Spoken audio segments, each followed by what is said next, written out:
Download करें जनमत Haryana app. सारे बैठे हैं जी। काम आजो पेंडिंग पे ਅਸੀਂ ਕਰਵਾਉਣੀ ਹੈ ਬੈਠੀ ਕੌਣ ਸੀ ਬੈਠੀ नंबर से मिलान कराओ। बैठो कितने टोकन पेंडिंग बने हैं? हां आप टोकन नंबर से मिलान कराओ। आप ਦੀ ਮਨਮਰਜ਼ੀ ਕਰਦਾ ਹੈ ਜਦੋਂ ਇਹਦਾ ਬਹਿ ਜਾਂਦਾ ਵੀਡੀਓ ਬਣਾਣਾ। इनकलाब जिंदाबाद, इनकलाब जिंदाबाद, इनकलाब जिंदाबाद।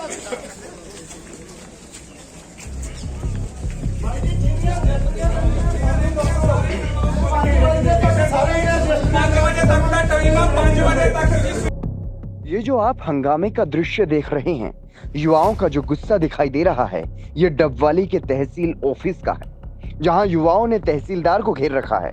ये वही डबवाली है जहां से ओम प्रकाश चौटाला, अजय सिंह चौटाला, अभय चौटाला आते हैं, जिसे चौटाला परिवार का गढ़ माना जाता रहा है। रजिस्ट्रियों में लगातार सामने आ रहे भ्रष्टाचार के मामलों से यहाँ का युवा तंग आ चुका है। खुलकर लोगों का गुस्सा फूट रहा है। अधिकारियों की मनमानी को अब वो नहीं चलने देना चाहते।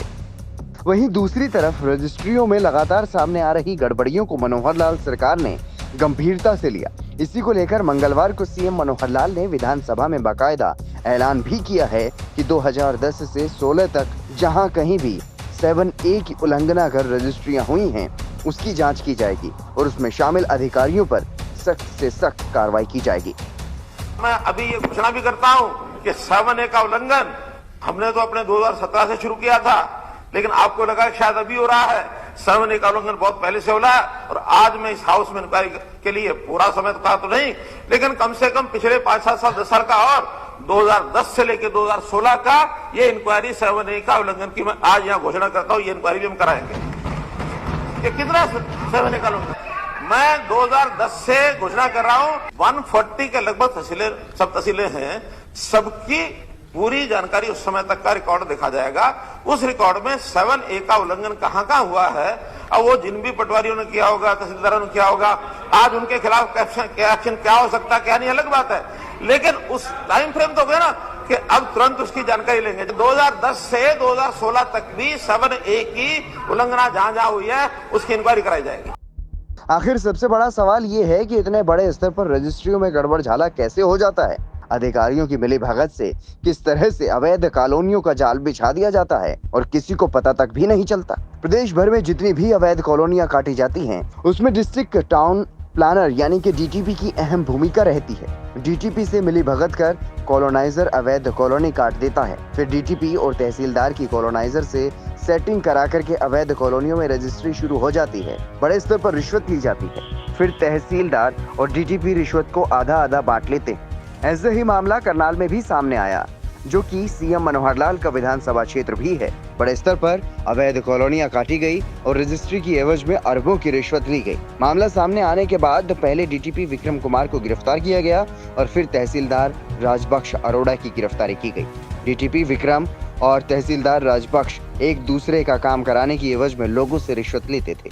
अवैध कॉलोनियों में विक्रम रजिस्ट्री तहसीलदार राजबख्श के माध्यम से कराता था, वहीं तहसीलदार राजबख्श डीटीपी विक्रम के माध्यम से ही एनओसी कराता था। ये खेल लंबे वक्त से चल रहा था। दोनों को मंगलवार को कोर्ट में पेश भी किया गया, जहां से उन्हें रिमांड पर भेज दिया गया।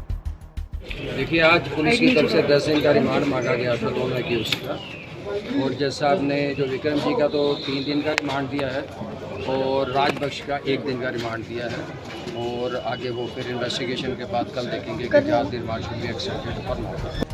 डीटीपी विक्रम कुमार के पास करनाल के साथ साथ गुड़गांव का भी अतिरिक्त कार्यभार दिया गया था। ये जांच गुड़गांव की ओर भी घूम सकती है। हो सकता है कहीं डीटीपी ने रिश्वत का ये खेल वहां भी शुरू न किया हो, क्योंकि करनाल जिले में डीटीपी लंबे वक्त से रिश्वत ले रहा था। फिलहाल डीटीपी विक्रम कुमार को सरकार ने सस्पेंड कर दिया है। मामले की जांच के लपेटे में गुड़गांव के डीसी निशांत यादव भी आ रहे हैं। निशांत कुछ दिन पहले ही गुड़गांव के डीसी बने हैं।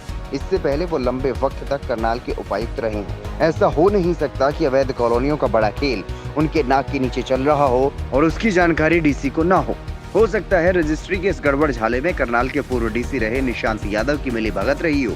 अगर करनाल में ये हाल है तो गुड़गांव में वो कितना बड़ा हो सकता है, इसका आप अंदाजा ही लगा सकते हैं। मुख्यमंत्री हालांकि पहले ही कह चुके हैं कि जितनी भी प्रदेश भर में अवैध कॉलोनियां बसाई गई हैं उसे विकसित किया जाएगा, लेकिन और कोई अब नई अवैध कॉलोनी विकसित नहीं होने दी जाएगी। उसी का नतीजा है कि बड़े स्तर पर ऐसे गड़बड़ झालों की जांच चल रही है और उसमें शामिल अधिकारियों पर कार्रवाई हो रही है। ब्यूरो रिपोर्ट, जनमत हरियाणा।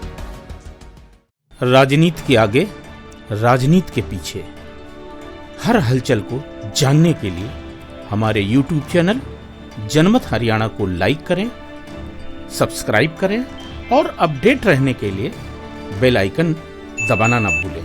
देखते रहें जनमत हरियाणा, सच के अलावा कुछ भी नहीं।